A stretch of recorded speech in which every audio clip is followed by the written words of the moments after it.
Let's rock, baby.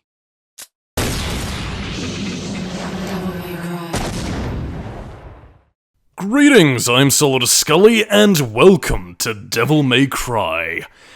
Yeah, I kinda wanted to get this show on the road a bit early on, so, showtime, to borrow a phrase from the sequel directly following on from this game, but yeah, we're gonna be playing as regular Dante, not Super Dante, tut-tut, Keegan Stormblade, and we're playing on normal mode, because I am not doing Dante Must Die mode ever again. 2 millenniums ago, there was a war between the human world and the other, the underworld.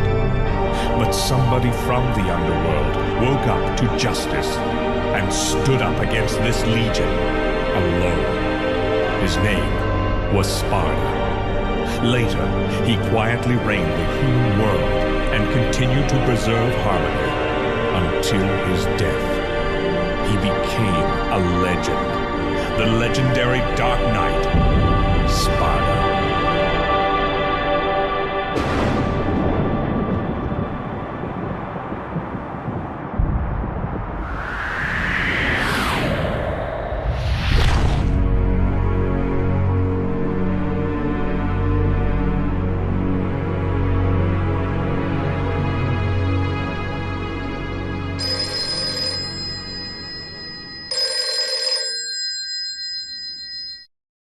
Devil May Cry. Sorry, we closed at 9. Again, no password. I can't seem to get any real business. Whoa, slow down, babe. Well, well, what do we have here? Nature calls? It's in the back.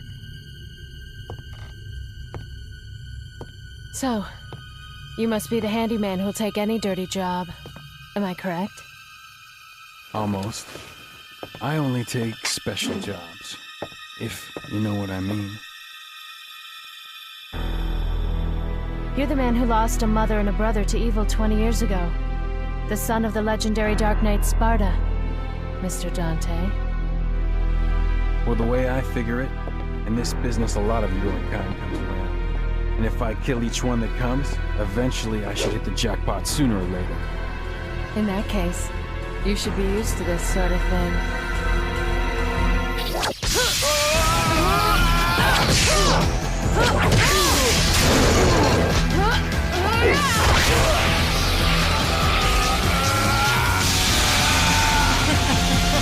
Are you really the son of the legendary Dark Knight Sparda?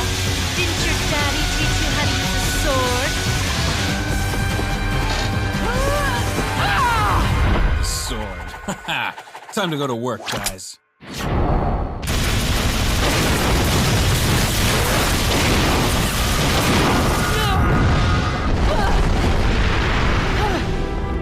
Even as a child, I had powers. There's demonic blood in me. What strength? You were the first one to know about my vengeance. Looks like I'm getting closer.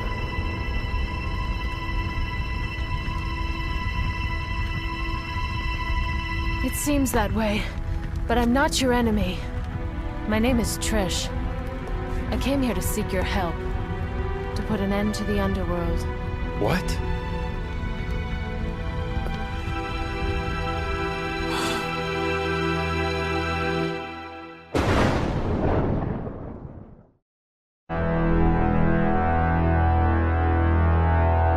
"20 years ago, Mundus, the Emperor of the Underworld, resurrected. Mundus? Yes. His powers were sealed by Sparda. He's attempting to gain control of the human world once again. He has been preparing to open the gate on Malay Island.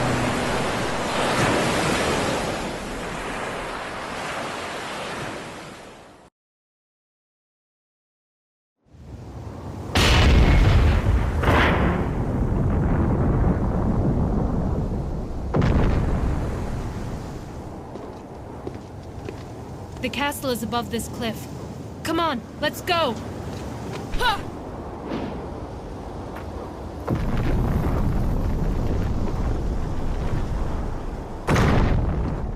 And that's about all the story you're really going to be getting for the time being. Yeah, Devil May Cry is actually, well, I mean, I wouldn't say it's story light, but it does know how to balance its gameplay and cutscenes and sort of get out all the information that you need to know in relative succession. And, yes, you might be noticing a very similar control scheme and, well, camera status to Resident Evil. You can't move the camera around, and you can examine items and objects, you know, similar to that game. I will get into the whole obvious Devil May Cry was Resident Evil 4 at one point and stuff later on. We'll get into that a little bit later, but the more salient point as to how Devil May Cry came to be in the first place, well, imagine you have someone from Japan who likes, you know, the anime and the action American films and whatever else, and then thought, ancient literature like Dante's Divine Comedy. Sounds groovy, let's mash the two together, and thus we have Devil May Cry. Ostensibly, it's not heavily based on the Divine Comedy, but there are allusions if you put your mind to it, but yeah, we'll get into that as we gradually make our way to Malay Island. In the meantime, though, let's check our loadout. We have an amulet that was gifted to Dante and his brother Virgil. Not twin, mind you. We haven't quite got into that retconny game yet. Yeah, we also have a health star, which replenishes our health. We have guns, unlimited ammo, unlike Resident Evil, because they have demon power, as does Force Edge, a memento from Dante's father, Spardula. Oh yeah, and by the way, if I can say anything about Devil May Cry first and foremost, I fucking love the UI in this game. Again, it is 2000s as fuck, and them really wanting to show off the, you know, the CGI melding technology, you know, akin to Resident Evil and the pre-rendered backdrops, although there are no pre-rendered backdrops in this game, so, everything's looking quite nice and very Code Veronica. Which is fitting given the fact that the Devil May Cry demo was actually included in Code Veronica X for the PlayStation 2. But regardless as such, we're entering a castle, Resident Evil, where we seem to have bloody puppets, and now we're basically just ready to get into our mission structure. Yeah, Devil May Cry, compared to Resident Evil, sort of divides it as more chapter-based. It's kind of weird to comment about it, really, because, I mean, compared to where the series would be going ahead, you know, where there's a heavier focus on swordplay, and, you know, the whole sort of chapter-based arcadey replay nature of the whole series, this one feels very much like a weird mixture between, like, a constant traversal experience, but also with what Devil May Cry would eventually go forth with. A three-eyed man. The Father, the Son, and the Holy Spirit, so it seems. Oh, well, I'm sure this godlike being, the one who moves the stars in the heavens, will never come into play here whatsoever. But in the meantime, however, well, just gonna talk about what we're doing. You might be noticing that we're collecting a lot of blue orb fragments. They're pretty much there to increase your health if you get all 4, or if you get a complete blue orb, which is a bit of a rarity, but nevertheless. And in the meantime, what we're looking to collect is red orbs. Red orbs being your currency to pay for, you know, weapon upgrades to your swords, and pretty much allowing Dante's demonic abilities to be exchanged to the Statue of Time so he can gain more demonic power. And rather unfortunately, in this game there is also, well, a literal cache gates. You might be noticing, like, some red ethereal mist hovering over the door, which we haven't seen yet because I've played the game before and I'm trying to work these goddamn jump controls. But yeah, basically we're gonna pay 45 red orbs in order to open the door, because I'm guessing the underworld is a bit of a stingy beast, needing crystallized demon blood, which is what the red orbs actually are. But yeah, the Statue of the Watcher of Time won't let us buy anything, because, I don't know, I guess it just doesn't like the look of us half-breeds thus far. Yeah, being a little bit, you know. But anyway, regardless of such, like, you know, a lot of people don't usually take the time to read a lot of this shit. I am going to be showing it off because I do feel like DMC wants slight Resident Evil, horrorized, whatever, I'm completely misusing the term, if it even exists. It has its very melancholic and, you know, rather depressing atmosphere laid on very thick and fast, and it is a very attractive factor that, you know, really endeared me to the game when I first started playing it. I don't know. I mean, in terms of what Dante can actually do, at this stage we're just sort of getting into the exploration elements, which, you know, feels like very familiar Resident Evil territory. Unlike Resident Evil, though, you can jump, and, by the way, yeah, those cache gates, they can also pretty much grab you with their fist and sap health away. They won't kill you, mind you, but, you know, they will sap away health that's needed to survive the enemy onslaught. Oh, and needing a rusty key. So yeah, you can obviously tell where Resident Evil laid its influence, but all that aside, though, yeah. there are a few differences. Namely the fact you can jump, you've got unlimited ammo for your bullets, and the fact that you also have melee options, unlike Resident Evil, well, sort of goes to show the difference in where Devil May Cry was placing its, was sort of placing its focus.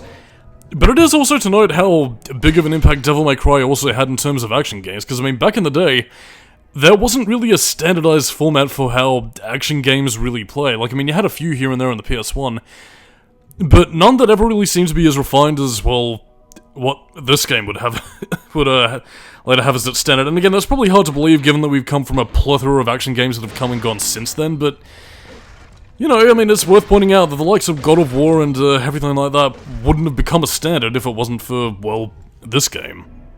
And, really, all across the board, this is genuinely one of my favourite games of all time. I mean, I know I've stated in past reviews that I prefer Devil May Cry 2 over this, much to the sheer horror and sacrilege that I'm sure some fans will say, but I don't know. I like both of these games and they're incredibly fun. And it seems that we have found the mystery of the cursed puppets were blocked off. They're designed after the residents of this castle.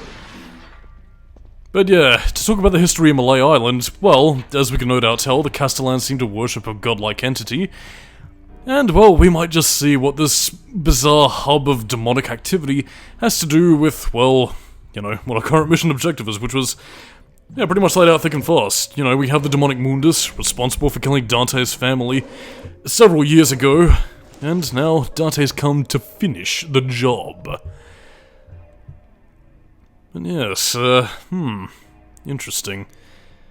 Actually, very interesting about the face right over there, actually, because that does bear resemblance to one of its Resident Evil designs, where that was actually meant to be the face of Spencer, aka the founder of Umbrella Inc. So yes, some Resident Evil pens have been left in some places, others not so much. But again, I'm really just sort of winging it at this stage, just talking real trivia, before we start getting into the meat and potatoes of what Devil May Cry is best known for. Well, I mean, apart from the exploration elements, which gradually became toned down as the games went on, really. Especially by Devil May Cry 5, it was pretty much all action from there on out, as opposed to, you know, a lot of this sort of stuff. But yeah, like, I mean, a lot of the stuff that you have to read, it probably isn't the most interesting stuff in the world, but it is quite interesting to see how some of it does eventually tie into, well, you know, the history of Malay Island and, well, what's going on in terms of demonic influence. But whatever, we have a rusty key, so let's make tracks and unlock the door to find our way.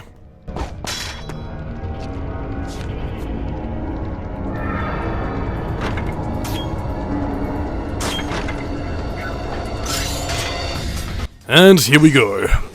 Now, Devil May Cry in terms of combat is rather basic. Again, you have a very basic set of combos that you can really use at your disposal. You do gradually grab more as you upgrade your moves, but in the meantime, however, you might be noticing the dull, cool, eventually bravo, awesome, and then stylish. Yeah, those are pretty much your combat rankings. It is rather important in order to get the best rank per, you know, stage, and it is worth mixing and matching your combos. Compared to later Devil May Cry games, you don't have, like, the, you know, gradual cooldown bar that eventually gives you a bit of time between moves to sort of change things up a little bit, but neither do you have a stale moves penalty, but otherwise, yeah, you also don't really tend to have anything in regards to, well, keeping your style ranking in order to, you know, sort of build it up gradually. The best way in order to build up your style ranking, and I suppose I should probably say this until we gradually get further into the castle, so we're eventually finding more enemies, and I can talk about that a little bit more, is, well, yeah, stuff I'll talk about a little bit later. But in any case, though, this is, I guess might as well talk about the puzzle aspects. This is pretty much what Devil May Cry does have as its bread and butter. Basically, gradually solving puzzles. Again, a lot of its puzzles are gated not necessarily by, oh no, the store is locked, I need an item to pass like Resident Evil. Well, okay, it's sort of like that in some aspects, but yeah, it's mainly just sort of, you know, solving an esoteric riddle of 17 puppets are my masters. Quell the anger, and then I shall allow my spirit to run free. Which basically means kill a set amount of enemies, open the door, and then that's pretty much all she wrote. By the way, this is the plane. Carnival. Well, actually one of the earlier names for Devil May Cry. Well, before it was named Devil May Cry. Post Resident Evil 4, early Devil May Cry. Carnival. To be honest, I can kind of see it, and I mean, it is a pretty cool title. Spelled with a K, because Hideki Kamiya thought that it was cool, dude! So yeah, Tails' biplane. Carnival. Excellent. But anyway, unlike Resident Evil, a lot of these puzzles aren't necessarily going to be in the same sense of like, you know, fiddle with a thing or, you know, get a key item to unlock thing here. It's pretty much just either using your sword, getting an item to unlock a door, that kind of thing really. And anyway, now that we can get back to talking about the combat, yeah, your best way to, you know, getting higher combos is basically mixing and matching your moves in order to build up the style ranking as high as you possibly can. And yeah, another big factor of Devil May Cry 1, conversely to a lot of later games that will focus more on swordplay, guns. Yeah, what you want to be doing, and this is actually a game mechanic that was inspired by a glitch found in Onimusha, is basically knock enemies into the air, use Ebony and Ivory, which is Dante's pistols, to knock enemies up into the air, and basically those guns will eventually start stacking into combo meters, and, you know, therefore you can eventually sustain your momentum by having them, you know, juggle enemies up in the air and pretty much looking cool. Which is the name of the game when it comes to Devil May Cry. It's not just about, you know, having a powerful sword attack that can take enemies down. It's about mixing and matching your moves, looking stylish while you do it, and, well, ostensibly building a high enough style ranking so that you can, well, get an S rank towards the end of the mission. I do manage to get a stylish ranking here, but I'm not really utilizing the whole sort of, you know, practice what I preach mentality. In the sense that I'm meant to be, you know, utilizing my guns to juggle enemies up in the air, but you notice right there how quickly your style ranking will in fact diminish, and that's primarily down to the fact that, well, yeah, there is no buffering gauge, for lack of a better phrase, as would later be added into Devil May Cry 3. There's no other additional facets to the style meter, so again, unlike Devil May Cry 2, which eventually added trickster moves, again, you can't use that to sort of prolong Dante's style ranking while in the heat of combat while you get to the next enemy. By the way, those are the enemy files. Rather uniquely, compared to a lot of other Devil May Cry games, you actually unlock enemy data as you know, test out and see each and every move that the enemies make. If they pull off a new move on Dante, he gets enemy data on that, which is actually a rather interesting system and one I'd actually like to see in another game. But yeah, all that aside though, yeah, knock enemies up into the air. If you want to maintain your style meter for, you know, Devil May Cry 1, yeah, knock enemies up into the air, try and, you know, basically just try and air juggle them. That's all I really have to say. This is made a little bit easier if you have multiple enemies and you can sort of, you know, balance around to try to, you know, jump and dodge out the way. With, of course, your basic, you know, Castellan puppets, color-coded for your convenience in terms of how powerful they are in typical beat-em-up logic.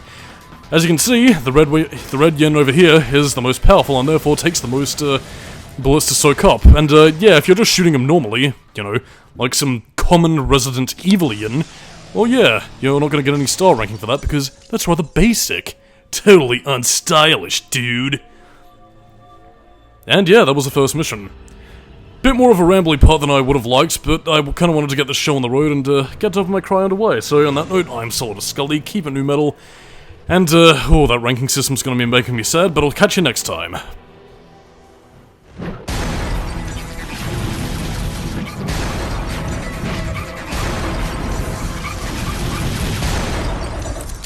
Let's rock, baby.